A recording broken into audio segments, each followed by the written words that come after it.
Ok, très bien. Merci beaucoup en tous les cas de m'avoir invité. Donc voilà, je vais vous parler du traitement endoscopique des cancers superficiels du tube digestif. Alors en fait, j'en parle, mais j'ai un tout petit peu axé en fait la présentation sur la problématique des polypes, le dépistage et en particulier sur les derniers nés qu'on a découvert l'agressivité depuis quelques années. Ça, c'est un peu nouveau et ça change radicalement, en tous les cas, la conduite à tenir pour nous au niveau du dépistage, de la prévention du cancer colorectal. Voilà. Alors, on va commencer juste par des définitions. Alors, polype, ça ne veut pas dire grand-chose. C'est uniquement, en fait, du relief. C'est une élévation de la surface muqueuse qui fait saillie dans la lumière sans préjuger de sa nature histologique. Donc, ça peut être tout et n'importe quoi. C'est juste du relief. Après, nous, ce qui nous intéresse essentiellement, c'est les adénomes. Donc, c'est des foyers circonscrits de dysplasie. C'est de la néoplasie non invasive au niveau des glandes de Lieberkühn. Donc, c'est ceux-là vraiment qu'on va chercher. La suivante. Alors, pourquoi? Bon, l'adénome, c'est le précurseur de la majorité des adénocarcinomes colorectaux. Alors, tous les adénomes ne se transforment pas en cancer, mais la plupart des cancers colorectaux commencent par un adénome. Donc, si on les enlève tous, a priori, on doit pouvoir, chez quelqu'un de surveillé, empêcher l'apparition d'un cancer. Alors, on a les adénomes classiques, en fait, c'est les adénomes que vous connaissez, et puis il y a les adénomes festonnés, c'est les derniers nés. Alors, pour l'instant, ce n'est pas bien défini, mais bon, je vais vous expliquer un petit peu ce que c'est, et cela nous inquiète un petit peu, parce que ce n'est pas du tout la même façon de les chercher, ni de les surveiller. Voilà. Alors, donc les adénomes classiques, donc ça vous connaissez bien, donc il y en a trois types. Donc sur le plan histologique, c'est les adénomes vileux, tubuleux et tubulovileux. Alors les vileux, c'est un petit peu moins fréquent, c'est 5% des polypes adénomateux. Alors ils ont un aspect un petit peu velu avec de nombreuses saillies longues et minces, souvent recouverts par une espèce de liquide un petit peu glaireux. Voilà. Ensuite, on a les adénomes tubuleux, c'est 75% des polypes adénomateux. Eux, ils sont beaucoup plus réguliers, beaucoup plus serrés, beaucoup plus fermés. Et on a les adénomes tubulovileux qui a un mixte entre les deux et qui représente 20% des polypes adénomateux. Alors ça, c'est une définition histologique, mais finalement, en macroscopie, c'est-à-dire quand on les regarde de façon attentive en endoscopie, on arrive quand même à savoir un petit peu ce que c'est. Voilà, donc là, on va juste vous décrire des polypes simples. Donc ça, c'est un polype pédiculé, on voit bien le pédicule, il y a la tête. Donc ça, c'est tubulé, c'est bien limité, avec une surface bien régulière. Donc ça, c'est pas très compliqué à enlever. Et puis surtout, c'est très facile à voir. Ensuite, on a les adénomes vileux. Alors souvent, c'est des polypes qui sont sessiles, donc à large base d'implantation. Donc on a un petit peu un aspect velu. Souvent, il y a une espèce de glaire qui les recouvre. Donc ça, c'est pareil, c'est facile à voir. Alors c'est un des signes avant-coureurs, c'est-à-dire que les gens qui ont des glaires dans les selles, souvent, il vaut mieux quand même aller voir. C'est ce type de polypes qui peuvent être à l'origine justement de sécrétions glaireuses. Voilà. Donc ça, c'est un mix, c'est ce qu'on appelle les polypes sessiles tubulovileux. Donc c'est à moitié vileux, à moitié tubuleux. Donc un autre. Voilà, encore un adénome vileux, donc pareil, donc cet aspect un petit peu velu et toujours avec des sécrétions qui sont en surface. Donc tout ça, il ne pose pas de gros problèmes au niveau du dépistage, ils sont gros, on arrive bien à savoir ce que c'est, ça ne pose pas vraiment de problème. Voilà. Alors, le problème, c'est que tous les adénomes ne sont pas des polypes. C'est-à-dire qu'on peut avoir des adénomes sans que ça soit un polype. Ça, c'est déjà un peu plus embêtant. Bon, ça, c'est connu depuis les années 80. C'est les adénomes plans. En fait, en France, en Europe, on ne les voyait pas. C'était les Japonais. Ils en trouvaient plein. Et ils trouvaient que c'était des polypes agressifs. Et on pensait d'ailleurs que c'était des polypes japonais qui n'existaient pas en Europe. Et quand on a commencé à les chercher, on les a trouvés. Il faut juste savoir que ça existe et il faut les rechercher. Pourquoi? Parce qu'ils n'ont pas de relief. On les voit très peu. Donc, c'est des lésions adénomateuses développées en surface dont l'épaisseur est inférieure au double de l'épaisseur de la muqueuse normale. Donc, c'est vraiment très fin.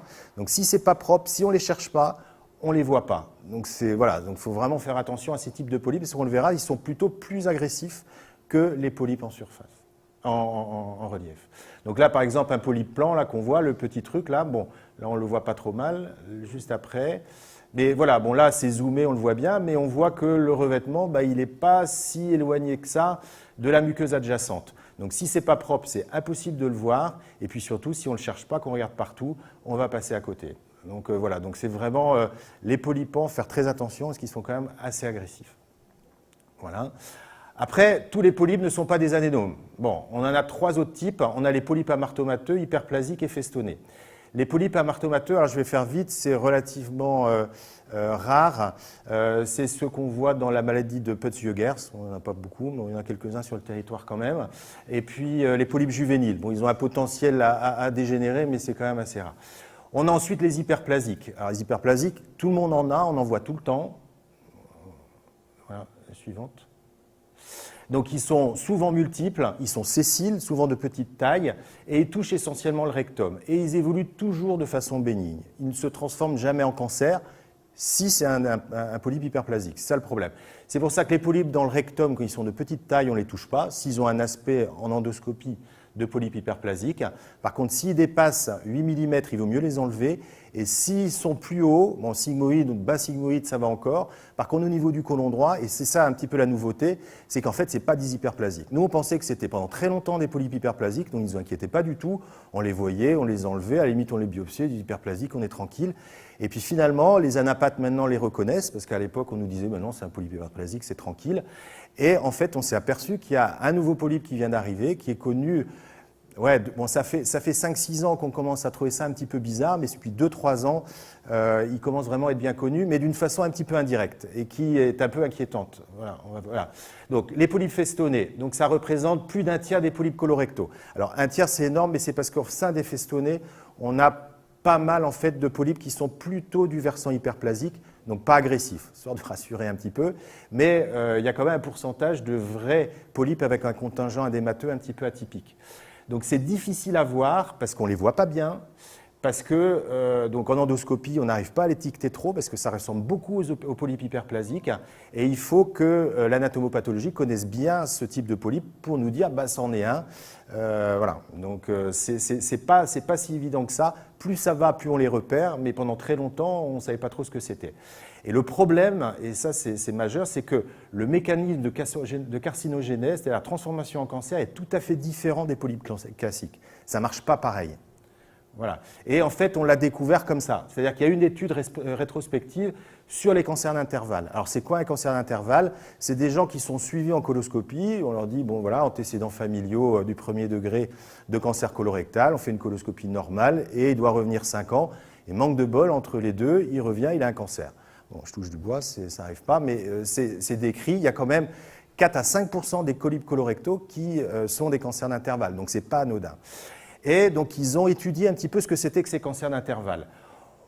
Donc, ils se sont aperçus que la plupart, donc les 2 tiers, sont localisés au niveau du côlon droit. Et comme par hasard, tous les polypes festonnés, c'est des cancers, c'est des polypes du côlon droit. Et c'est pour ça qu'on se pose même la question de savoir si le polype hyperplasique du côlon droit existe. Est-ce que ce n'est pas systématiquement des polypes festonnés?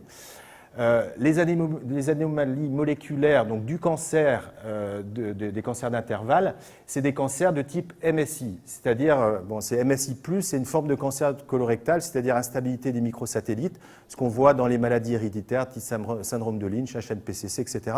Bon, c'est des maladies très agressives et ces gens-là, on les surveille tous les 2 ans, à partir de 20 ans, avec des colorations, parce que justement, ces polypes-là, on n'arrivait pas à les choper. Et ces cancers-là, ils poussent pareil. Et les adénomes dentelés, ils poussent pareil. Quand on les voit grossir, ils se transforment de la même façon. Donc on a l'impression que c'est le même style de polype que chez les gens qui ont des maladies génétiques.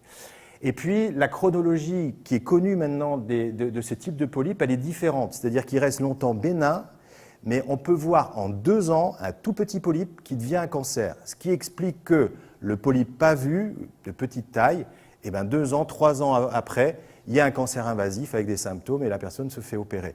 Donc on a vraiment l'impression que les cancers d'intervalle sont induits par ces polypes dentelés, enfin, qu'on appelle festonnés dentelés, et donc vraiment la nécessité de les dépister, de les rechercher et de les enlever. Alors c'est pas facile, donc encore une fois, c'est parce qu'ils sont tout plats et souvent ils ont exactement la même coloration que la muqueuse adjacente et en plus ils sont recouverts par un espèce d'enduit qui les cache. Donc il faut pouvoir les laver, il faut pouvoir les regarder, il faut pouvoir les colorer. C'est pas simple, quoi. Donc voilà, c'est vraiment en matière de côlon droit faire hyper gaffe pour éviter justement le problème de cancer d'intervalle ou de polypes qui deviennent énormes avant la coloscopie suivante. Voilà. Par exemple, bon, celui-là encore on le voit bien, mais c'est un petit peu cet aspect-là. Bon, celui-là il est gros, hein, donc c'est un polype festonné. Souvent quand on arrive, il est recouvert par une espèce d'enduit un petit peu fibrineux. Et souvent on fait le diagnostic comme ça, parce qu'il est légèrement recouvert par cet enduit-là. Par contre, dès qu'on commence à le colorer, plaque, on voit là que vraiment la couleur est tout à fait différente, hein, de la muqueuse normale. Donc pas hésiter à mettre ce qu'on appelle de l'indigo carmin, justement, pour pouvoir bien le détecter. Alors, pour tout, de façon globale, le risque de cancérisation d'un adénome, il va augmenter avec le nombre. C'est un peu logique, hein. On considère qu'au-dessus de 5 polypes, 5 adénomes, le risque de cancer, il est quand même important. La taille, à partir d'1 centimètre. La fréquence des lésions de dysplasie du haut grade, elle est, pour les polypes plans, de 29% s'il fait plus de 10 mm. 10 mm, c'est petit, un adénome plan, on ne le voit pratiquement pas. Et on a déjà près de 30% de risque d'avoir déjà un petit cancer à l'intérieur. Voilà. Alors que le polype qu'on va bien voir, lui, c'est 16% pour les adénomes polypoïdes. Donc, polype mal visualisé, difficilement visualisé, beaucoup plus agressif.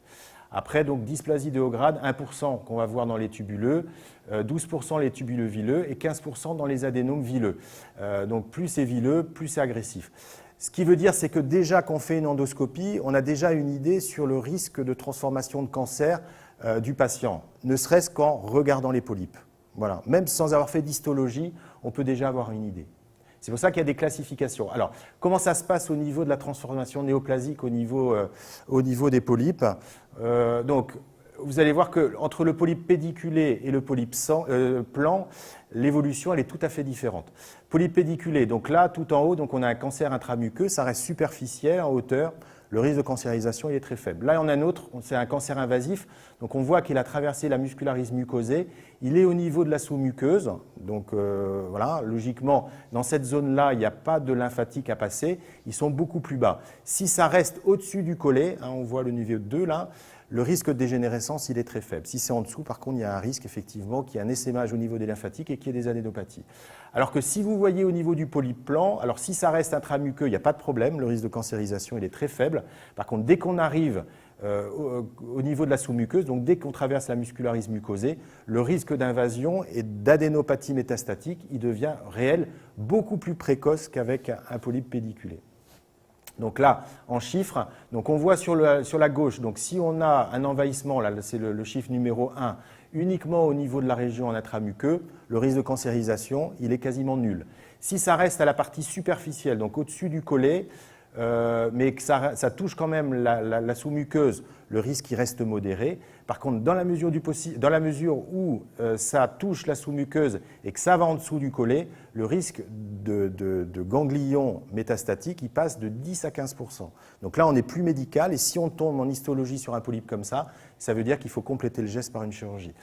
À droite, donc là c'est sur un polype sessile, et bien là on voit que le risque d'envahissement il est beaucoup plus précoce parce que là, même envahissement au niveau de la sous-muqueuse, le risque il est de 27% d'avoir des adénopathies. Donc c'est beaucoup plus agressif. Alors c'est pire encore pour les polypes plans où la séparation avec la sous-muqueuse est encore plus fine. Donc, on va typer les lésions quand on va définir. Alors après, bon, c'est des stages, nous, qu'on utilise.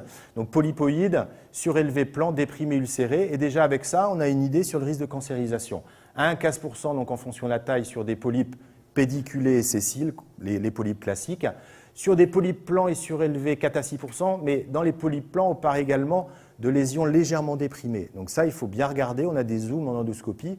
Si la lésion est déprimée légèrement, il n'y a pas besoin de faire de biopsie. Déjà, il y a 30 à 75% de risque d'avoir des adénopathies métastatiques. Et s'il est ulcéré, il est supérieur à 90%. Donc quand on tombe sur un polype comme ça, mais il peut faire 5 mm avec une toute petite ulcération au milieu, on n'y touche pas, c'est chirurgical. À la limite, on peut faire des biopsies, mais en général, de toute façon, il ne faudra pas y toucher. Donc, polypoïde surveiller le plan et déprimé, donc faire très attention. Donc, encore une fois, rien qu'en faisant la coloscopie, on sait à peu près où on va. On sait si c'est un polype plutôt gentil ou plutôt un polype agressif. Savoir est-ce qu'on peut se lancer dans une résection endoscopique ou est-ce qu'il faut le confier au chirurgien. Et déprimé, ulcéré, en général, on est quasiment déjà au niveau de la chirurgie. Alors, donc c'est ce que je vous ai dit, que les polypes les plus agressifs sont les polypes les plus difficiles à détecter. Donc je vous ai parlé des polypes plans, 29% de dysplasie de haut grade s'il fait plus de 10 mm, et les polypes festonnés avec un risque de cancer invasif en moins de 2 ans sur des petites lésions. Donc ceux-là, il faut les voir. Donc on se retrouve dans une situation où il faut que la coloscopie elle se fasse dans des bonnes conditions. Voilà, donc ça c'est fondamental, essentiel. Et voilà, tout ça maintenant, on a en fait un guide qui nous permet, en fait, quand on fait une coloscopie, il y a un certain nombre d'items qu'on coche, et s'il y a un item qui ne colle pas, on refait. Alors, je ne vais pas vous parler des indications, les contre-indications, les anticoagulants, etc. C'est juste au niveau, en fait, de la détection des polypes. La qualité de la préparation. Bon, moi, j'ai tendance à utiliser du PEG. Alors, c'est vrai qu'ils n'aiment pas trop. C'est 4 litres de Fortran. Ouais, ça fait beaucoup. Mais on arrive, enfin, à mon avis, c'est la préparation optimale, en tous les cas, pour avoir une préparation idéale. Alors, depuis 2-3 ans, vas-y. Enfin, moi, ça m'a radicalement changé la vie, parce qu'avant, on faisait une coloscopie, bon, c'était propre, c'était pas propre, on a un peu pitié du patient, et dit, bon, on va pas refaire, et puis on savait pas trop si on était bon, si on n'était pas bon. Bon, maintenant, il y a un score, ça s'appelle le score de Boston, je vais pas rentrer dans le détail, mais toujours est-il que c'est un score qui a été analysé, donc c'est uniquement de noter en fonction de la visualisation de la muqueuse sur 3 segments du côlon. Ça va de 0, 1, 2 à 3, avec 3 qui est maximum et 0 on ne voit rien. Et on fait note, donc ça va de 0 à 9. On sait que les études montrent que lorsqu'on est en dessous de 7, on peut passer à côté de, par exemple, 6 sur 9, on passe à côté de 10% des polypes de moins d'1 centimètre. Donc il faut que le Boston il soit supérieur ou égal à 7. Et si le Boston il n'est pas supérieur ou égal à 7, voilà, on a les arguments pour dire aux gens, alors, les gens ils ne sont pas contents, mais on leur explique, enfin, moi je leur explique même au cabinet avant la colo, pour leur dire que c'est une éventualité, et bien on refait tout. On refait dans les 2-3 mois. Ce n'est pas possible d'analyser pour les raisons pour lesquelles je vous ai expliqué tout à l'heure, parce que tous les cancers, ça on en voit, des cancers d'intervalle, c'est côlon, paprote, etc. Et pour pouvoir voir justement tous ces petits polypes agressifs, il faut avoir une préparation optimale. Et le score de Boston, donc c'est un outil qui vraiment nous permet de cibler la population pour qui il faut refaire les coloscopies. Et c'est à peu près tout le monde fait pareil, quoi. Au moins tous les gastro-entérologues, il peut y avoir des petites modifications quant à l'interprétation du test, mais globalement c'est reproductible. D'où l'intérêt effectivement vraiment qu'ils suivent le régime sans résidus au maximum et qui boivent l'ensemble de la préparation. Et puis si ce n'est pas suffisant, et on passe à 1,5 fois la préparation, c'est-à-dire 6 litres. Et chez les acromégales, c'est 8 litres. Enfin, ça peut. Voilà, c'est indispensable sinon on passe à côté de tout. Alors, on a depuis quelques mois à la polyclinique, on attendait depuis longtemps, ce qu'on appelle une pompe d'irrigation d'endoscope. C'est un mini Karcher qu'on branche sur l'endoscope et qui permet de laver l'endoscope. Sous réserve qu'il n'y ait pas de résidus, c'est-à-dire qu'il n'y ait pas de graines, etc., qui vont boucher l'appareil quand on va aspirer. Sur un Boston initial mauvais, on peut tomber sur un Boston parfait. S'il n'y a pas de résidus, s'il y a des résidus, c'est foutu. Donc vraiment insister sur la préparation sans résidus sur les 3 jours. Donc même si la préparation, s'il n'y a pas de morceaux, etc., on peut même sur une préparation limite, un Boston à 2-2-2, on peut finir avec un 3-3-3. Il faut prendre un peu son temps, mais avec ça, ça marche très bien. En l'espace d'un quart d'heure, on peut avoir un côlon super propre. En mettant 1 litre, 2 litres d'eau, ça va très vite. Hein, ça peut nettoyer vraiment très bien un côlon. Et puis, on a, je vous en ai déjà parlé, donc les colorations indigo-karma qu'on utilise systématiquement chez les sujets à risque, en particulier donc, dans les maladies génétiques, et puis chez les gens qui sont suivis pour les rectocolites hémorragiques avec des risques de dysplasie sur l'évolution des maladies. Et donc, vous voyez à gauche un polype qu'on voit à peine. Si on met de l'indigo-karma, tout d'un coup, on voit toute une plage polypoïde tout à fait différente en fait, de la muqueuse adjacente.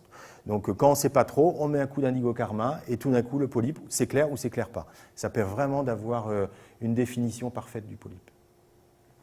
Donc, on va classer le polype en suivant donc, la classification de Paris et puis la classification de Kudo. Alors, c'est juste pour vous dire qu'on arrive en endoscopie à faire de l'histologie. Peut-être pas de façon hyper précise, mais quand même, c'est pas si mal que ça. C'est uniquement en définissant l'aspect des cryptes des glandes des polypes. Donc on voit donc, dans la classification de Kudo, ça va de 1 à 5. On voit donc normal, donc c'est tout rond, c'est bien limité.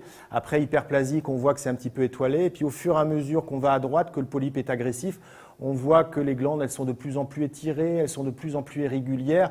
Là, elles sont complètement désorganisées au niveau du 5 et complètement à droite, on voit qu'il y a même des zones où on ne voit plus rien. Ça signe le cancer. Donc, si on voit ça sur un polype, tout de suite, oulala, il n'y a pas besoin d'histologie, on sait qu'on est dans le cancer. Donc, si on doit l'enlever, il faut être sûr de son coup. Là, on ne peut pas jouer. Alors qu'à gauche, on est tranquille, on sait qu'on peut l'enlever en plusieurs morceaux. Enfin, c'est pas compliqué. Et dès qu'on arrive à droite, il faut, soit on le fait, soit on ne le fait pas, soit on sait le faire, soit on ne sait pas le faire, mais il faut que la résection, elle soit parfaite, sinon ça finit d'abord, il y a des risques de la polypectomie, et puis en plus il y a la chirurgie au décours, parce qu'on n'a pas bien fait son boulot. Voilà. Alors ça on ne le fait pas. Moi, on n'a pas d'endoscope avec le DNBA. En fait, c'est une coloration particulière. Bon, c'est pas encore validé, mais c'est vrai que dans les grands centres en métropole, ils le font. C'est une coloration électronique directement avec l'endoscope et qui rehausse justement les villosités, telles qu'on voit donc tout en haut. Donc là, on n'a même pas besoin de colorant, ça se fait automatiquement. Et on voit au fur et à mesure qu'on descend, donc le fait effectivement que les glandes sont de plus en plus étirées. Et puis là, on voit qu'elles sont complètement irrégulières, même des zones où il n'y a plus rien, où là, vraiment, c'est du cancer. Donc on voit, juste en regardant, on sait à peu près ce que c'est. Pourtant, ce n'est pas des gros cancers, hein, c'est des polypes, alors que si on regarde de loin, en fait, ils ont la même tête. Si on les regarde de près, là, on arrive quand même à faire une étude. Mais bon, sans NBA, on arrive quand même à avoir quasiment la même efficacité. Alors, après, est-ce qu'on peut enlever un cancer du côlon par voie endoscopique? Peut-être se poser la question. Alors oui, alors ça ne pose pas de problème. Donc si l'exérèse est complète, si le cancer est in situ ou intramuqueux. Dans ces cas-là, ça suffit, le risque de dissémination est extrêmement faible. Donc on peut dire, le patient, on lui a enlevé son cancer, il est guéri. Par contre, dès que ça arrive au niveau de la région sous-muqueuse, alors elle doit être considérée suffisante uniquement si la marge de sécurité est supérieure à 1 mm, d'une part, et d'autre part, si donc il y a plus de... Qu'est-ce que je racontais là si c'est au niveau des polypes sessiles, si en profondeur c'est inférieur à 1000 micromètres, 1000 microns, et si ça touche le tiers supérieur du pied s'il est pédiculé. C'est ce que je vous montrais tout à l'heure. Donc si ça touche uniquement la tête et légèrement le pied, dès que ça va en profondeur, c'est pas suffisant. Et au niveau des polypes sessiles, il faut que ça reste au-dessus de 1000 microns, au-dessus du pied. Et en plus, il faut que, donc la limite de résection saine avec une marge supérieure de 1 mm, il faut que le carcinome il soit bien différencié, que ça ne soit pas un cancer indifférencié et qu'il n'y ait pas d'embole vasculaire ou lymphatique. Si tout ça s'est réuni, on peut considérer, il y a quand même un risque de cancérisation, mais en tous les cas, on peut considérer que la résection endoscopique est suffisante et validée. Et donc on surveille. En général, il faut surveiller à 3 mois pour bien vérifier la zone, pour être sûr qu'il ne reste plus rien. Et ensuite, on surveille tranquillement comme d'habitude. Alors, quand on part sur une polypectomie, il faut absolument, pareil, avoir un listing avec tout ce qu'il faut pour parer, d'abord pour bien voir les choses et puis qu'il n'y ait pas de complications.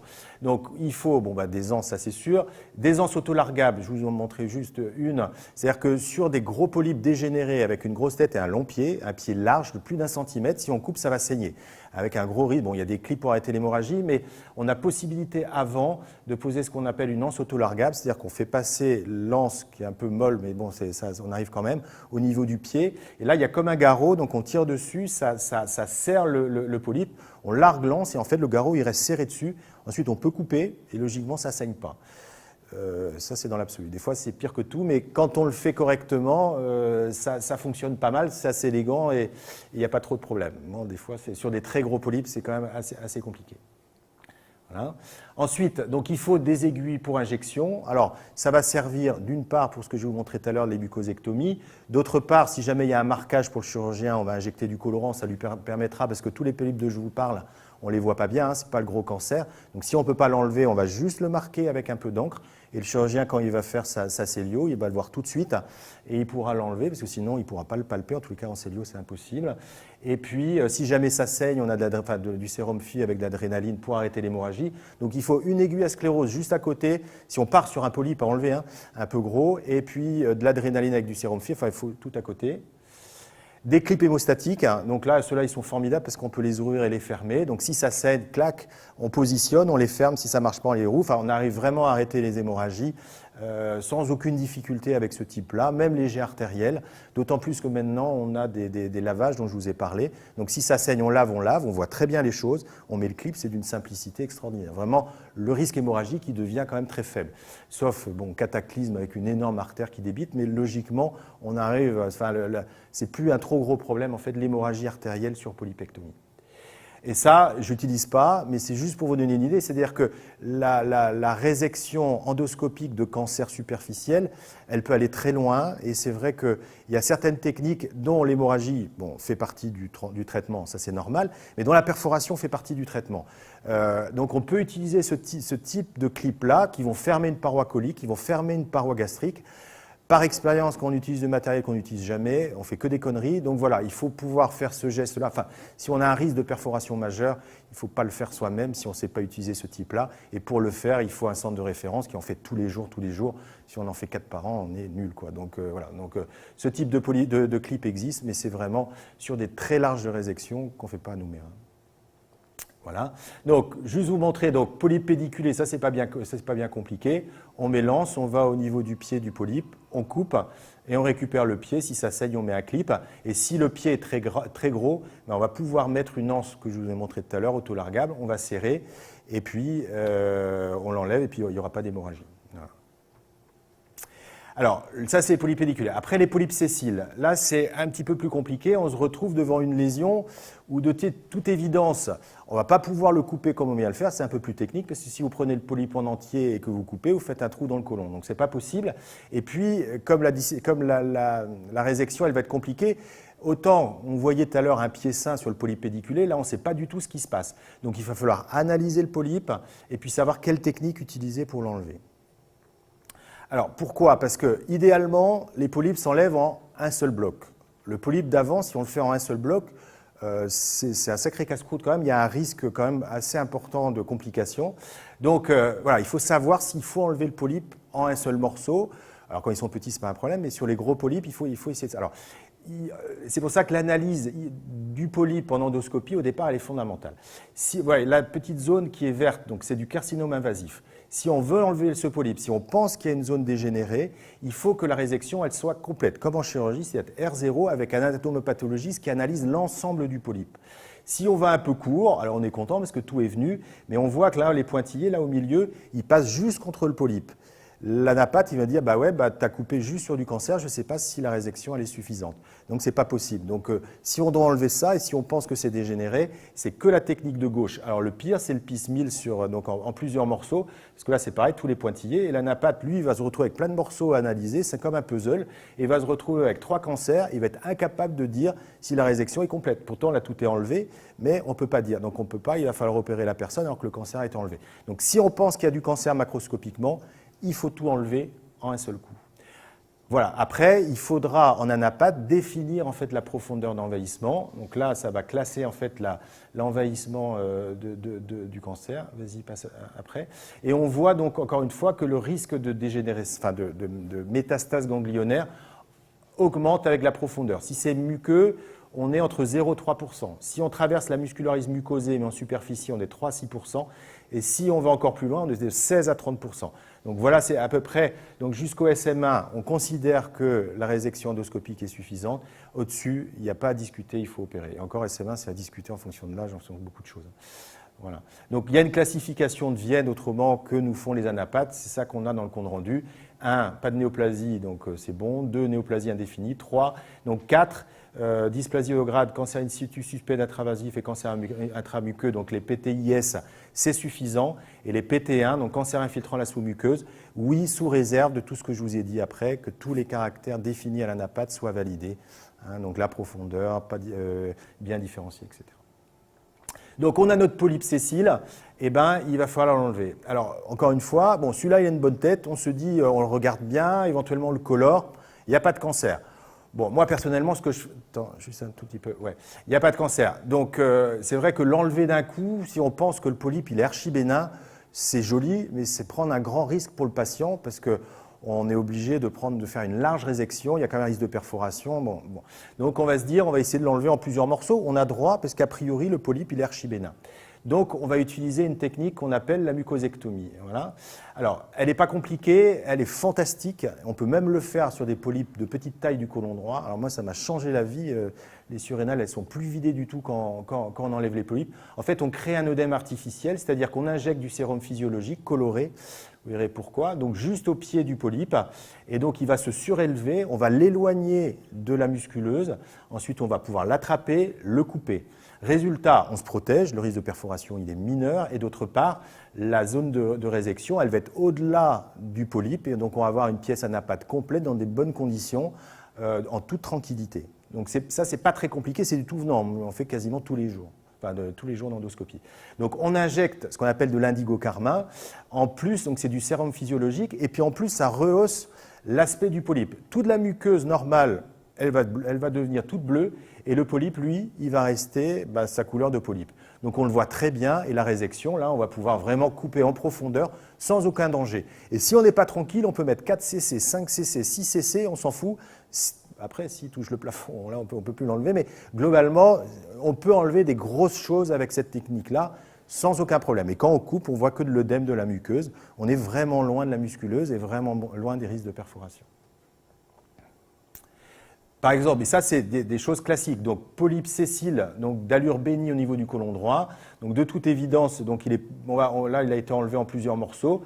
Donc en haut à droite, on injecte du produit, et puis ensuite là la technique a été en piecemeal, on voit en haut à gauche, et ensuite la résection, elle est complète. On arrive même à avoir quelques filets musculaires, en général ça plaît un peu moins, mais bon, on peut aller vraiment au ras de la musculeuse et avoir une résection complète et une analyse histologique très fine. Là, c'est un cancer, enfin pas un cancer, un polype volumineux du bas rectum. Là, il n'est pas dégénéré.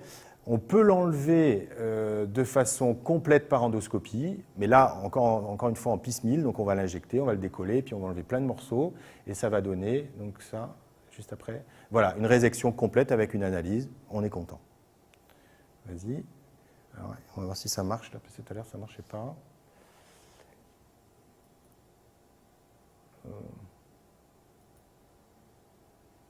Ouais. Ça ne veut pas? Si, c'est bon. Voilà. Ouais. Donc là, on a un polype donc, qui est... voilà, on va montrer une mucosectomie. Donc là, c'est un polype, donc, il vient d'être coloré. Il a un aspect qui n'est pas terrible. Là. Il y a des ulcérations. Bon, il vaut mieux l'enlever de façon complète. Bon, il n'est pas très gros. A priori, ça ne va pas poser de problème. Donc on injecte du sérum physiologique coloré à l'indigocarmin. Ça se décolle tranquillement. On voit très bien donc, la limite du polype. Là, c'est gros, hein, il y a plein de flottes là. On voit bien la limite du polype.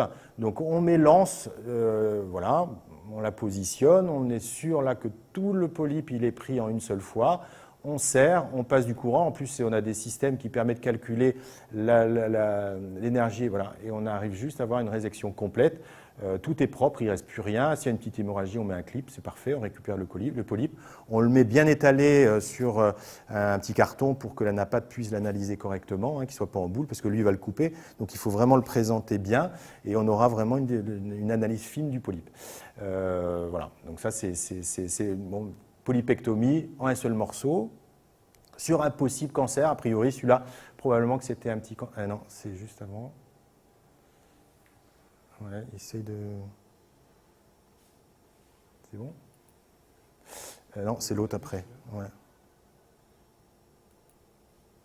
Voilà. Ça, bon, il est un peu gros, mais finalement, il est assez sympa parce que, bon, ça, c'est un large polype, a priori, plutôt du rectum.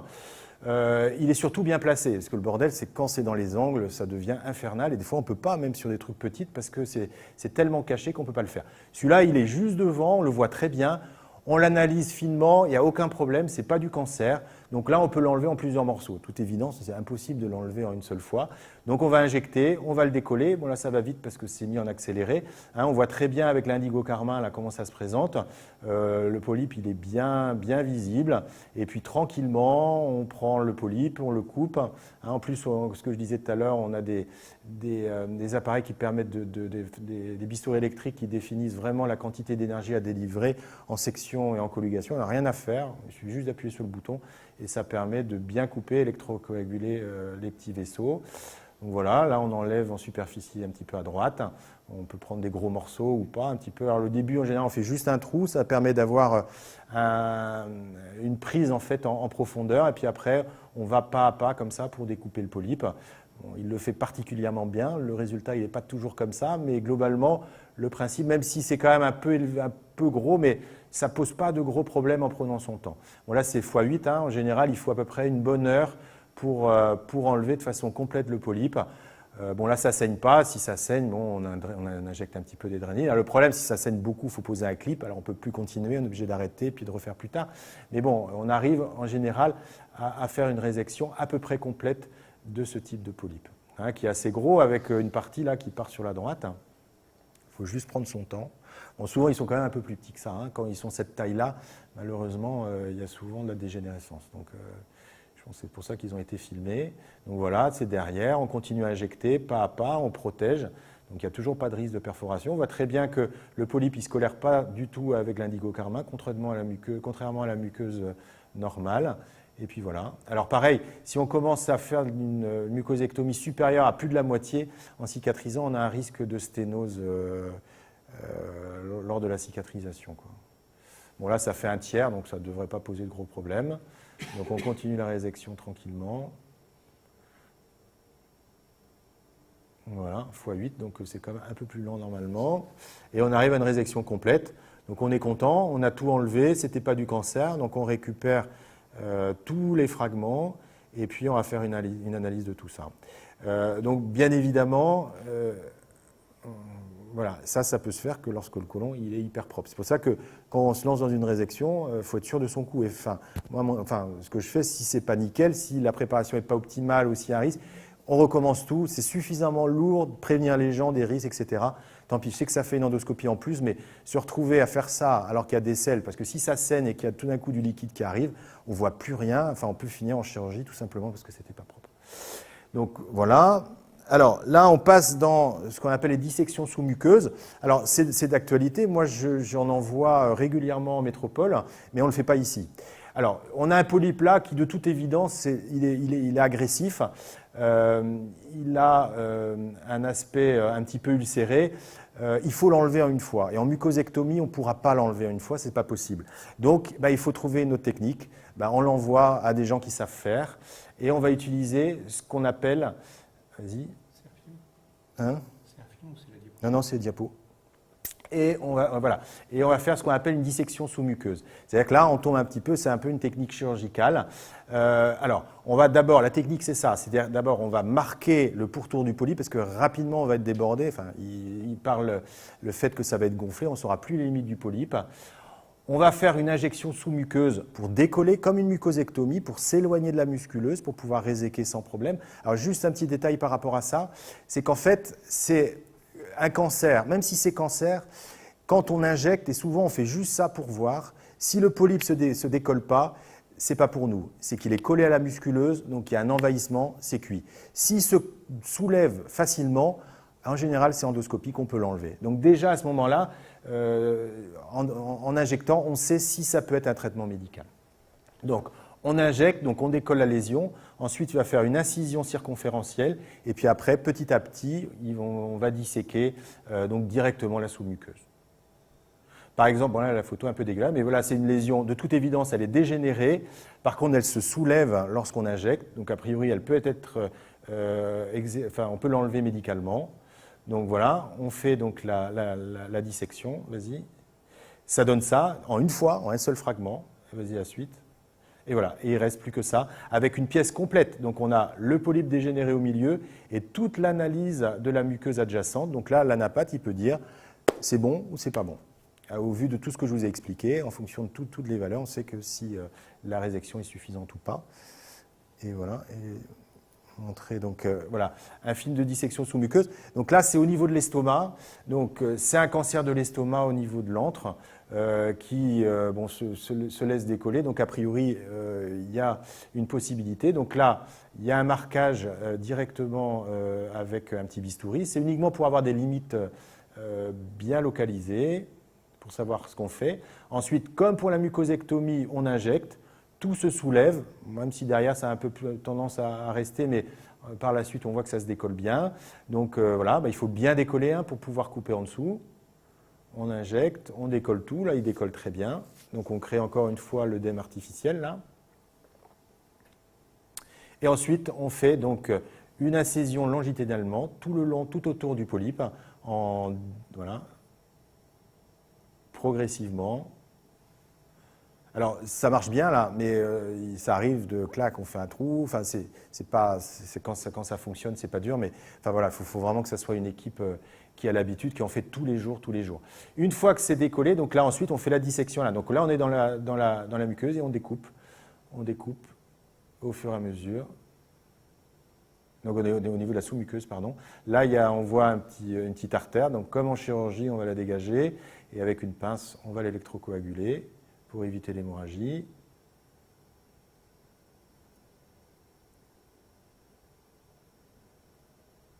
Voilà, on serre, on grille, comme en célioscopie.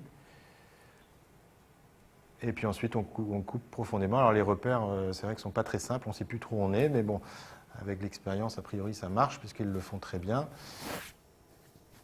Voilà, et tout au fur et à mesure, de plus en plus en profondeur, on arrive à enlever de façon complète, au ras de la musculeuse, toute la lésion. Voilà, et on se retrouve donc avec... Ah, c'est reparti là. A priori, ouais. Non. Ouais, donc voilà. Et en fait, on arrive à avoir l'ensemble de la résection. Ouais, normalement, il y avait, je sais pas, ça a dû bugger, mais c'est pas bien grave. Tu peux passer à la suite. Donc, juste pour résumer, bon là j'ai pris l'exemple d'une tumeur du vileuse, mais c'est d'une vileuse du rectum, mais c'est vrai pour tout ce qui est polype suspect. On recherche d'abord des critères de dégénérescence. Il n'y a pas de critères de dégénérescence. Dans ces cas-là, donc sur des gros polypes, hein, pas pour les petits, donc on peut donc faire une mucosectomie, soit en monobloc, soit en piecemeal, ce n'est pas très compliqué. S'il y a des critères de dégénérescence en endoscopie, il faut absolument avoir une certitude de résection R0, c'est-à-dire qu'il faut tout enlever. Est-ce que la mucosectomie en une fois est possible? Si c'est possible, on y va.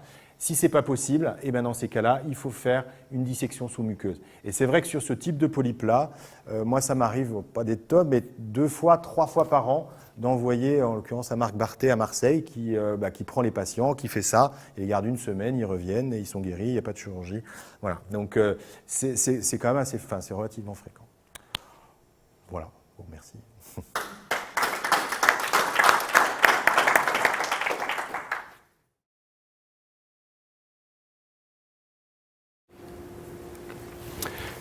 Bien, je m'appelle Stéphane Niel, je suis chirurgien digestif à la clinique Magnien et je vais vous parler de la chirurgie mini-invasive et de ses derniers développements. Alors après l'excellente topo d'Éric sur les mucosectomies endoscopiques, ma chirurgie mini-invasive va vous paraître bien agressive.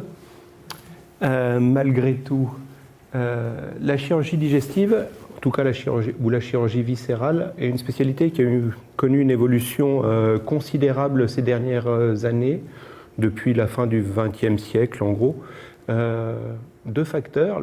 La première chose, mais c'est plutôt la chirurgie très invasive et très agressive, c'est les progrès des traitements complémentaires, des chimios, des radiothérapies qui nous permettent d'opérer à visée curative des patients pour qui on n'avait rien à proposer à l'époque de la chirurgie exclusive.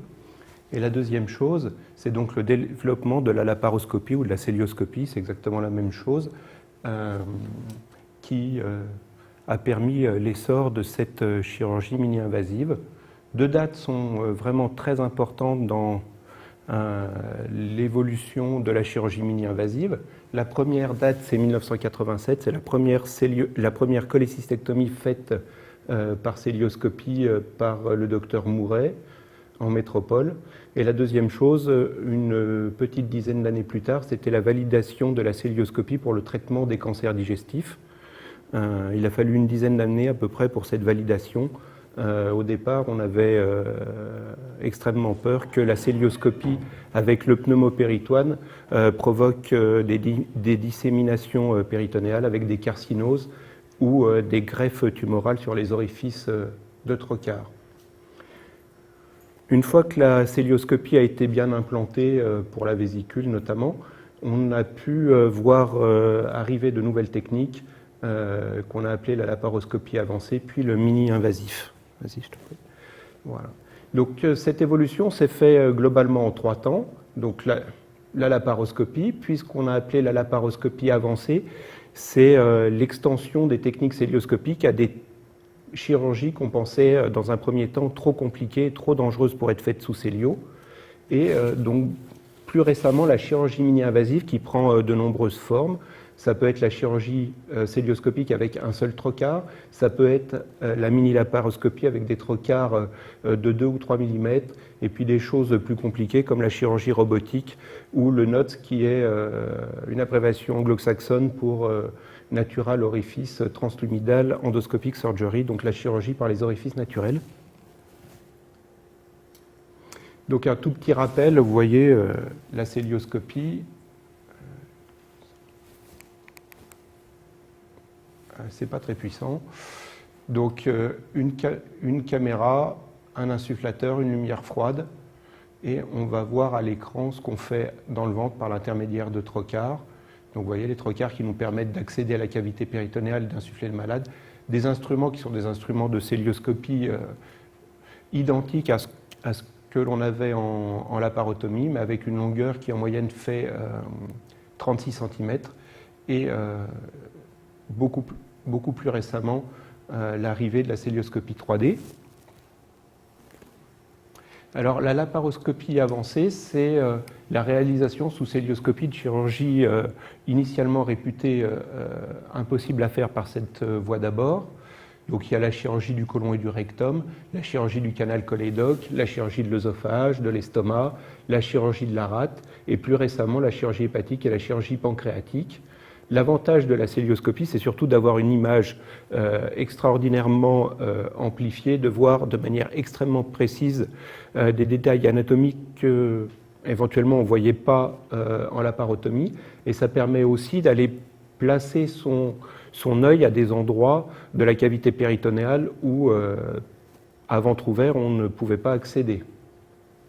À titre d'exemple, les dernières publications sur la chirurgie hépatique célio retrouvent de nombreux avantages. Un bénéfice pariétal, par le bénéfice de paroi, je n'entends pas le bénéfice cosmétique, mais plutôt les douleurs post-opératoires, la durée d'hospitalisation, la durée de travail qui est diminuée, la diminution des pertes sanguines péropératoires. Encore une fois, on a une visualisation qui est absolument parfaite, donc la moindre petite veine sus-hépatique peut être clippée de manière élective. On est aussi aidé par la pression d'insufflation. Quand on fait une cœlioscopie, on a une pression qui est à peu près à 12 mm de mercure et qui est souvent supérieure à la pression dans les veines sus-hépatiques. Donc le fait de gonfler le ventre, le pneumopéritoine va aussi appuyer un petit peu sur la microvascularisation sus-hépatique et ça va diminuer les saignements. Chez les patients cirrhotiques, on a beaucoup moins de complications à titre d'acide post-opératoire. On a aussi moins de complications pulmonaires. Ça, c'est probablement dû au bénéfice pariétal. Comme il y a moins de douleur, moins de cicatrices, les gens ventilent mieux en post-opératoire immédiat. Et ce qui est très important pour la chirurgie des métastases des cancers colorectaux, on a beaucoup moins d'adhérence post-opératoire. Et comme c'est des patients qui éventuellement on va réopérer derrière, ça facilite la suite de la prise en charge. Un exemple de laparoscopie avancée. Alors j'ai pris cette intervention volontairement pour deux raisons. D'une part, c'est une première mondiale qui a été faite par un de mes maîtres, le docteur Demézières, avec qui j'ai eu la chance de travailler pendant 2 ans à Paray-le-Monial. Et le deuxième intérêt, c'est que cette intervention qui est excessivement compliquée, puisque c'est la seule anastomose portocave célio qui a été faite dans le monde, c'était la première, mais ça n'a jamais été refait depuis.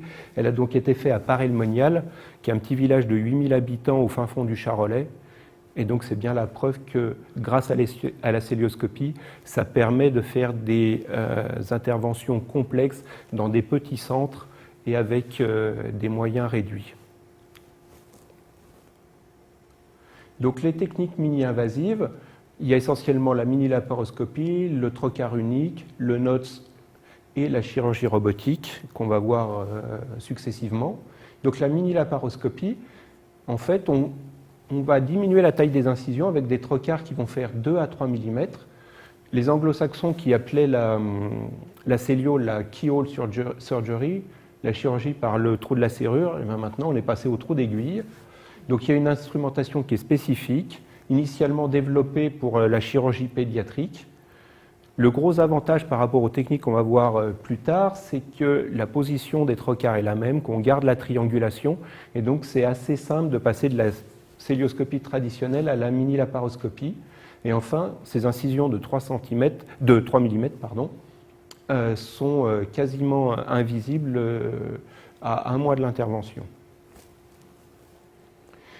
Donc, c'est pas tout d'avoir des nouvelles techniques, il faut voir un petit peu ce que ça donne en termes de résultats. Donc, il y a la première série de cholécystectomie par mini-laparoscopie qui vient d'être acceptée au journal de chirurgie, et ça sera publié le mois prochain. Donc 200 patients depuis 2012, ça représentait 30% des cholécystectomies réalisées dans ce centre. Dans 92% des cas, la célioscopie, la mini-laparoscopie a pu être menée telle que prévue. Seulement 8% des cas, il a fallu rajouter un trocar ou mettre un trocar de diamètre plus important. La morbidité est extrêmement limitée, de 4%, avec une collection biliaire, un calcul résiduel et un saignement sur un orifice de trocar. 89% de ces interventions ont pu être réalisées en ambulatoire. Donc le gros avantage de cette technique, c'est qu'elle est reproductible et qu'elle est a priori facile à développer. Il y a un bénéfice financier, ce qui n'était probablement pas prévu au départ, mais donc la mini-laparoscopie dans ce centre, c'était à Clamart, coûte au total, hospitalisation comprise, 1 390 €, alors qu'en célioscopie traditionnelle, c'était 1 722 €. Et 2169, c'est pour le trocar unique dont on parlera plus tard. Le trocar unique a un dispositif assez coûteux, environ 40 000 francs par procédure. Ça permet une reprise plus précoce de l'activité. Donc les conclusions de cette étude, c'est que c'est une intervention qui est tout à fait fiable et qu'on peut faire sans problème en pratique courante. La chirurgie par trocar unique, donc cette fois-ci, au lieu de diminuer la taille des incisions, on va diminuer le nombre. Le principal inconvénient de cette technique, c'est qu'on va perdre la triangulation et que vous voyez, il y a des gros problèmes de conflit entre les instruments qui sont vraiment très proches l'un de l'autre et qui vont un peu frotter les uns contre les autres, et on perd quand même beaucoup en dextérité, au moins au début. Alors pour essayer de pallier à ça, on a des instruments qui sont coudés pour essayer de regagner une petite triangulation. C'est quand même loin d'être évident. Et à l'inverse de la mini-laparoscopie dont on a parlé juste avant, les premiers résultats sont assez contradictoires avec, dans plusieurs études, un taux de plaie des voies biliaires, qui est la complication qu'on redoute sur la chirurgie de la vésicule biliaire, qui est manifestement augmenté. Et il est très probable que cette technique prendra vraiment son envol lorsqu'on pourra la coupler avec le robot, en laissant charge au robot de gérer les conflits à notre place. On verra ça un peu plus tard. Suivant, s'il te plaît. Le NOTS, donc la chirurgie endoscopique par les orifices naturels. Donc ces nouvelles techniques, c'est un petit peu ce que tu as montré, mais le stade d'après, donc avec un matériel extrêmement spécifique. Et donc ces techniques ont vu le jour grâce à l'amélioration des systèmes vidéo, grâce à l'amélioration du matériel d'endoscopie et avec une entente entre les endoscopistes interventionnels et les célioscopistes. Cette chirurgie, donc avec un matériel qui est extrêmement spécifique, un endoscope avec 2, 3, voire 4 canaux opérateurs et des artifices pour essayer de recréer une triangulation là aussi. Donc, cette technique a permis de faire la première intervention dite sans cicatrice. Donc, c'est une intervention qui s'est appelée Anubis. Ça a été fait par l'équipe de Strasbourg de l'IRCAD en 2007. C'est des gens qui sont très très forts en communication, c'est pour ça que cette intervention s'appelle Anubis. Chaque fois qu'ils font une première, ils en font beaucoup, ils leur donnent un nom spécifique, ils communiquent beaucoup. Donc c'est une célioscopie qui a été faite par voie transvaginale. Donc le principe, c'est d'aller ouvrir le cul-de-sac vaginal, d'introduire l'endoscope opérationnel, créer un pneumopéritoine et ensuite d'aller opérer dans le péritoine avec un pneumopéritoine selon les mêmes principes que la cœlioscopie. Pour cette première, ils nous ont un petit peu roulé dans la farine puisque leur intervention sans cicatrice a quand même nécessité l'ajout d'un trocard de 2 mm pour pouvoir avoir une contre-traction. Un des principes de la chirurgie, c'est de tirer dans un sens et de contre-tirer dans l'autre sens pour s'exposer. Et donc là, sur cet endoscope-là de 2007, qui était un des premiers, ils n'arrivaient pas à avoir une bonne exposition et donc ils ont rajouté un trocard de 2 mm pour tirer sur la vésicule et ouvrir le pédicule hépatique et le pédicule cystique pour pouvoir faire cette intervention en sécurité. Hop. Donc, oui, c'est ça. Donc, dans les notes aussi, il y a ce qu'on appelle la chirurgie transanale. Ça se rapproche beaucoup des mucosectomies faites, démontrées dans le topo précédent. Donc, on met un trocard à usage unique dans l'anus, on crée un pneumopéritoine, pardon, pas un pneumopéritoine, on va insuffler et on obtient un espace de travail dans la cavité rectale qui permet d'aller faire une dissection complète. Dans l'exemple, là, c'est une lésion vileuse plane. Voilà. La grosse différence avec les mucosectomies présentées par Eric, c'est que là, on est en sous-péritonéal, donc il n'y a pas de risque de perforation. Ça nous permet de faire des résections emportant toute la paroi. Vous voyez ce qu'on voit,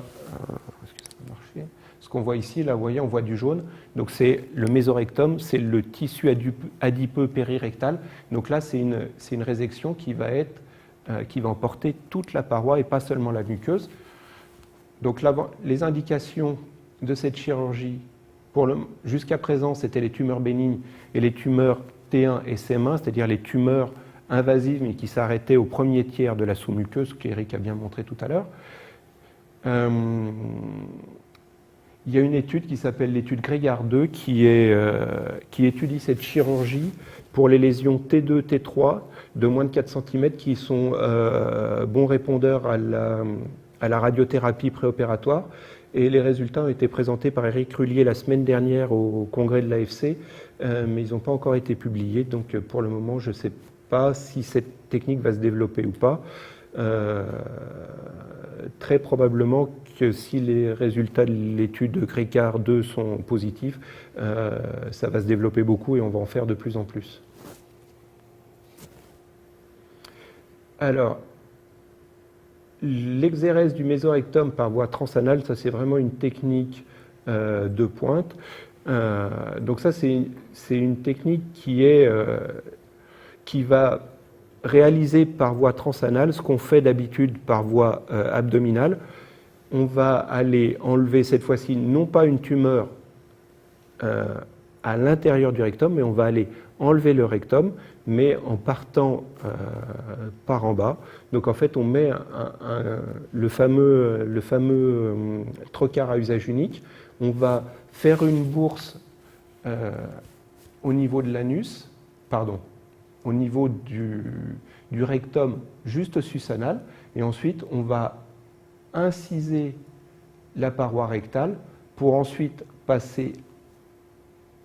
Là, vous avez votre rectum avec la graisse et ensuite, on va aller libérer tout l'espace petit à petit pour enlever le rectum par en bas. D'accord ? Le but de cette intervention, c'est de faire exactement la même intervention de bas en haut qu'on faisait avant par la parotomie ou par cœlioscopie de haut en bas. Le principal intérêt de cette technique, c'est de commencer par le temps difficile. Quand on fait une chirurgie d'un cancer du bas rectum par cœlioscopie, ça prend souvent 5-6 heures. Et le centimètre ou les 2 cm de la dissection qui vont faire que le patient va récidiver ou pas, on les fait après 5 heures d'intervention quand on est fatigué. Le but de cette technique, c'est de commencer par le temps difficile et avec ce regain de concentration ou d'énergie au début de l'intervention, espérer avoir un geste plus précis et moins de marge positive, et donc moins de récidive à distance. Voilà. Donc, pareil, les notes. Alors, les résultats sont un petit peu mitigés. Donc, ça, c'est une revue de la littérature qui est parue dans le British l'an dernier. Donc, ils font une grosse différence entre la chirurgie qu'ils appellent avec cible directe et cible indirecte, c'est-à-dire la chirurgie, le NOTS, qui va être fait pour une chirurgie dans le rectum ou une chirurgie, par exemple, dans l'œsophage ou dans l'estomac, et la chirurgie indirecte où on va ouvrir le vagin, ouvrir l'estomac pour ensuite aller opérer dans la cavité péritonéale.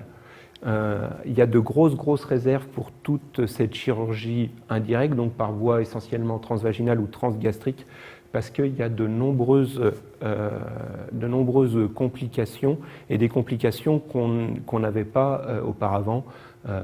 Par exemple, des abcès du Douglas pour la voie d'abord transvaginale, et qui sont peut-être des complications qui ne sont pas acceptables.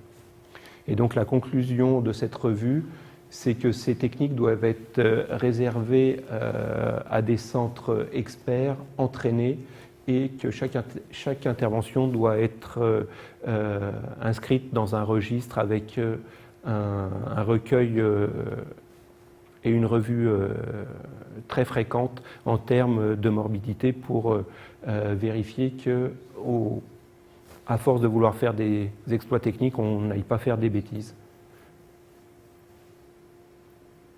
Donc, une chose qui est intéressante en pratique courante, c'est d'essayer de coupler un peu toutes ces techniques. Et par exemple, on peut coupler le NOTS avec la laparoscopie avancée. Donc ça, c'est un de mes patients que j'ai opéré il y a 2 ans. Donc c'est un patient qui avait un cancer du très bas rectum, 1 cm au-dessus du sphincter anal. Donc, c'est un patient qui a besoin d'une chirurgie majeure. Hein. Il faut enlever la moitié du sigmoïde, tout le côlon, couper le rectum au niveau du sphincter interne. Et chez lui, un petit peu plus bas, il a fallu faire une résection intersphinctérienne, c'est-à-dire enlever 1 cm du sphincter interne. Donc, c'est une dissection faite. Et en plus de la résection du rectum, il faut faire un curage mésentérique inférieur avec une section des vaisseaux à l'origine. Donc la veine mésentérique inférieure qui est coupée sous l'angle de traite, sous l'angle du duodéno-jejunal, et l'artère mésentérique inférieure qui est coupée à 1 ou 2 cm de l'aorte. Donc voilà une chirurgie majeure faite entièrement en célioscopie. Ensuite, une fois qu'on a tout libéré, on sort la pièce par l'anus, on la coupe et on va faire l'anastomose entre le côlon d'amont et l'anus par voie transanale, ce qui permet un résultat esthétique qui est quand même vraiment très bon, avec un orifice de 5 mm ici, un orifice de 5 mm ici, une cicatrice d'1 cm. Là, le pli, ce n'est pas une cicatrice, hein. Il y a une cicatrice que d'1 cm dans le nombril et une cicatrice de 12 mm ici. Et au final, donc, c'est un patient qui était T3N0 en IRM, et donc sur l'anapathe, il est effectivement T3N0, et on a des marges saines. En enlevant la moitié du sphincter interne, on arrive à une marge, on avait une marge de 2 cm qui est tout à fait satisfaisante. Donc jusqu'à présent, c'est des modifications qui sont relativement simples. Là, avec le robot, on passe vraiment dans des choses, c'est un petit peu la chirurgie du 3e millénaire. Donc le robot, c'est un concept qui a été développé par l'armée américaine dans les années 80. Le but, c'était de créer des machines qui seraient capables d'aller sur les champs de bataille pour opérer, alors que le conflit n'est pas terminé, les soldats blessés. Ça a été abandonné par l'armée parce que tout ce qu'ils ont réussi à obtenir, c'était du matériel qui était beaucoup trop volumineux et qui était pour eux trop dépendant de l'activité humaine. En 1995, tous les travaux ont été repris par une société privée qui s'appelle Da Vinci et qui a créé ce qu'on appelle le robot, mais qui au sens strict du terme n'est pas un vrai robot parce qu'il n'est pas capable de réaliser des tâches automatique. C'est plus un système de télémanipulation. C'est un appareil qui va en fait reproduire, amplifier les gestes réalisés par le chirurgien sur une console. Alors les avantages du robot, ils sont très nombreux, hein. Par rapport à la célioscopie, ça permet d'avoir la caméra dans l'axe de ses mains, ça permet de faire des mouvements intuitifs, ce qui n'est pas possible en célioscopie parce qu'on a un point fixe au niveau de la paroi abdominale à l'endroit où on introduit nos trocars. C'est l'opérateur qui va passer, qui va commander indifféremment ses trocars opérateurs, ses trocars aide, le trocar qui tient la caméra. En célioscopie, on est un petit peu limité, encore une fois, par ce point fixe, alors que au robot, on va avoir 7 degrés de liberté, ce qui permet de faire vraiment des gestes et de retrouver vraiment l'amplitude des mouvements de la main et du poignet du chirurgien. Et enfin, on a une position qui est tout à fait ergonomique, un chirurgien qui est assis, les avant-bras calés, donc beaucoup moins de fatigue physique, et ce qui permet, pour des interventions qui sont longues, peut-être d'avoir un meilleur résultat sur des interventions qui, quelquefois, durent, encore une fois, 4, 5, 6 heures. Et tout à l'heure, je vous avais parlé du trocar unique, et vous voyez la petite photo du bas, donc c'est le trocar unique version robot. Vas-y, je te prie. Voilà. Donc les résultats du robot. Donc le robot, les résultats sont vraiment validés en urologie. Hein. Pour la prostatectomie radicale, il y a une différence très très nette et un vrai bénéfice statistique à faire l'intervention avec le robot. Pour la chirurgie viscérale, c'est beaucoup moins net. Un des grands éléments qui jouent en défaveur du robot en chirurgie digestive, c'est que souvent on a des interventions qui vont se passer dans plusieurs cadrans de l'abdomen, et le robot c'est vraiment très performant quand on le pose et qu'on va opérer dans une zone très limitée. Quand il faut faire un cancer du rectum, mobiliser le rectum, enlever le rectum, mais il faut aussi aller décrocher l'angle gauche pour que le côlon sous-jacent puisse descendre dans le pelvis et faire l'anastomose sans tension. Là, ça crée des soucis. Donc la première génération de robots n'était pas du tout adaptée.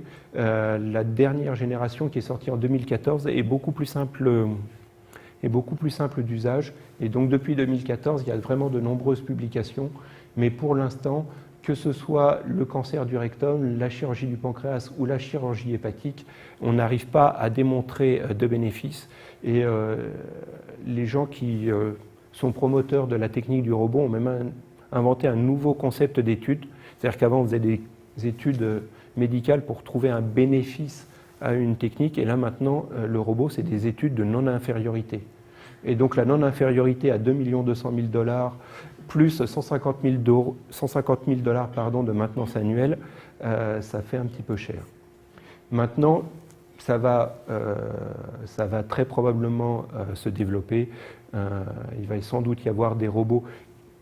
Ça fait 1 ou 2 ans qu'on entend parler d'un laboratoire coréen qui sortirait son robot, qui serait le copier-coller du robot américain, qui coûterait beaucoup moins cher. Et puis petit à petit, à force de progresser dans le robot, on va peut-être réussir à trouver un bénéfice à ce robot, mais pour le moment, encore une fois, en viscéral, c'est loin d'être démontré. Voilà. Une des nouvelles options qu'on a maintenant, c'est ce qu'on appelle la réalité augmentée. Donc il s'agit de superposer un modèle 2D ou 3D à la perception réelle. Et ça va permettre de faire de nouvelles choses. Donc le circuit, c'est un petit peu, donc on a un patient, on va avoir des images préopératoires qui vont être interprétées par le chirurgien qui va pouvoir planifier son intervention. Ensuite, pendant l'intervention, ces images préopératoires vont pouvoir être fusionnées avec les images péropératoires et donc faciliter l'intervention. Voilà. Un exemple donc en chirurgie hépatique, là c'est une tumeur Je suis désolé si ça ne marche pas très bien. Donc une tumeur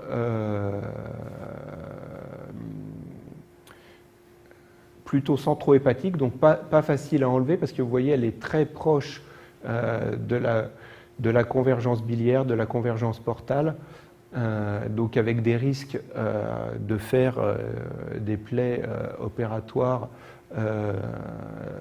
qui peuvent être gravissimes et une difficulté d'obtenir des marges saines. Donc vous voyez, en préopératoire, on peut tout à fait planifier l'intervention. On voit la tumeur, on voit les vaisseaux et le robot, on est capable de visualiser les marges de résection nécessaires pour avoir une chirurgie complète. Et donc ensuite, on va opérer le patient et on voit donc la tumeur qui n'est pas visible, puisque le foie est un organe plein, la tumeur est vue et les marges de résection apparaissent. Et en fin d'intervention, donc vous voyez, on a là le foie a un aspect lisse, là on voit bien que ça a été disséqué, que ça a été réséqué, et en fin d'intervention, on contrôle qu'on n'a pas fait de dégâts. Ça, c'est le réseau porte, avec la veine porte, droite, gauche, et on voit bien qu'il n'y a pas de souci, que la résection a été tout à fait bonne en termes de marge, et qu'il n'y a pas eu de lésion des gros vaisseaux. Voilà. Donc la réalité augmentée, donc au départ c'était quelque chose d'extraordinairement compliqué, d'accord. Les premiers patients qui ont été opérés en réalité augmentée à l'IRCAD à Strasbourg, il y avait quatre ingénieurs audiovisuels qui traitaient l'image en temps réel pour que le chirurgien puisse avoir l'image.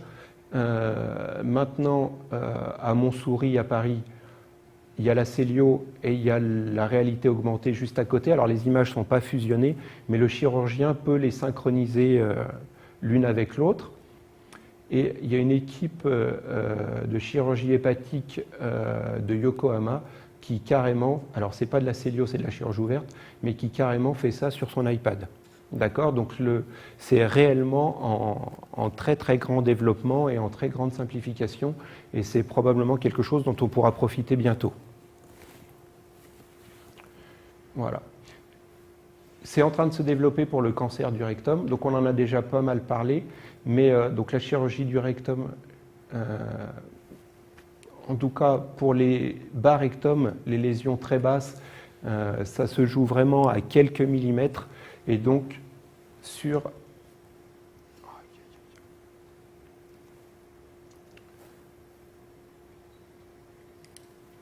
Désolé, ça ne marche plus.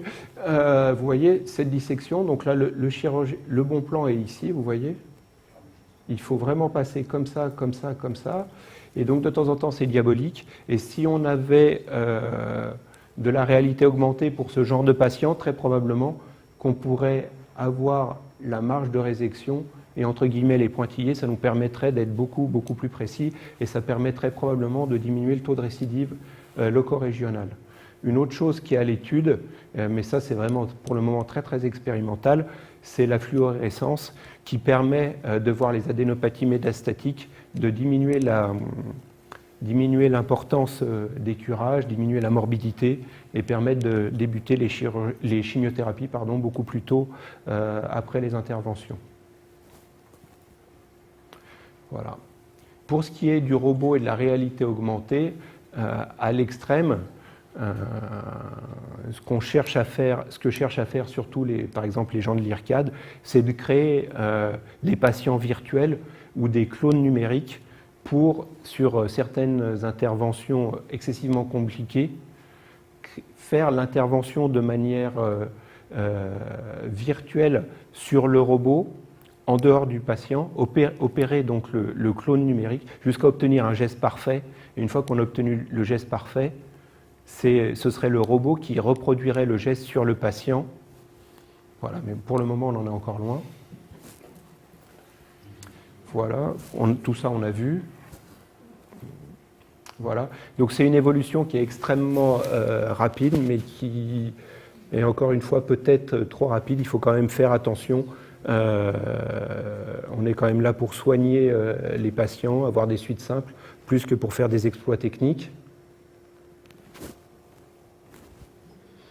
Voilà. Donc, ces nouvelles techniques nécessitent beaucoup d'évaluations avec des études prospectives, des méta-analyses, des conférences de consensus, des recommandations, et puis beaucoup de formations pour les chirurgiens, avec un enseignement qui s'adapte avec l'apparition de DU, de DIU.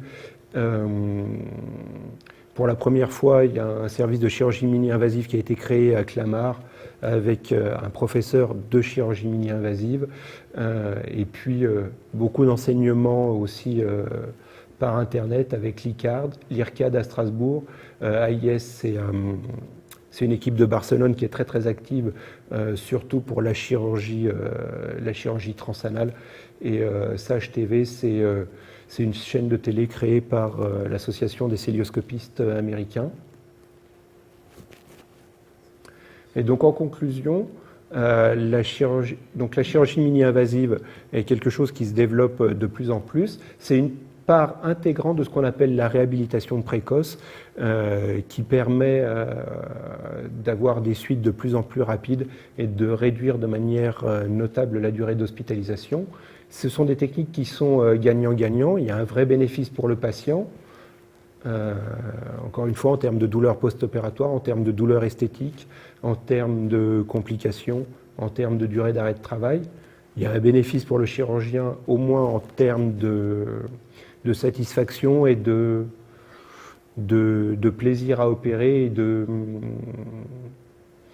d'essayer de faire la même chose de mieux en mieux. Moi, cet après-midi, j'ai fait un cholédoxélio. C'est une intervention qui est un petit peu compliquée, avec 5 trocars, dont 3 de 12 mm. Sur une jeune femme de 26 ans, quand je mets 3 trocars de 12 mm à une jeune femme de 26 ans, ça me fait le même effet que quand je faisais une laparotomie il y a 5 ans. D'accord ? Voilà. Et il y a un vrai bénéfice pour la société en termes de coûts. Voilà. De même que c'est faisable à Paray-le-Monial, c'est faisable en Nouvelle-Calédonie. Et donc, le CHT, pour le moment, c'est un petit peu compliqué. Ils sont dans leur déménagement, je ne sais pas où ils en sont. Ils viennent d'acheter une colonne 3D, donc ils sont sur ce chemin-là. Et nous, à Magnin, on vient d'avoir notre première boîte de mini-laparoscopie. J'ai fait 3 vésicules avec, dont une en ambulatoire. C'est la première vésicule ambulatoire que j'ai faite jusqu'à présent. Et les débuts sont extrêmement prometteurs. J'ai pas eu du tout... je ne me suis pas senti en difficulté avec ce changement de technique. Encore une fois, je n'ai pas l'impression qu'il y a une courbe d'apprentissage particulière. Et donc, je ne pense pas que le passage à la mini-laparoscopie puisse entraîner des complications particulières. Le trocar unique, ça fait des années que j'essaye de l'avoir, surtout pour la chirurgie transanale. Et on attend toujours une réponse de la CAFAD pour savoir si ce trocar à usage unique qui vaut 40 000 francs sera remboursé ou pas. On a déjà une colonne 3D depuis 3 ans et on est en train d'acheter la seconde. Et on travaille sur des protocoles de réhabilitation précoce. Merci beaucoup.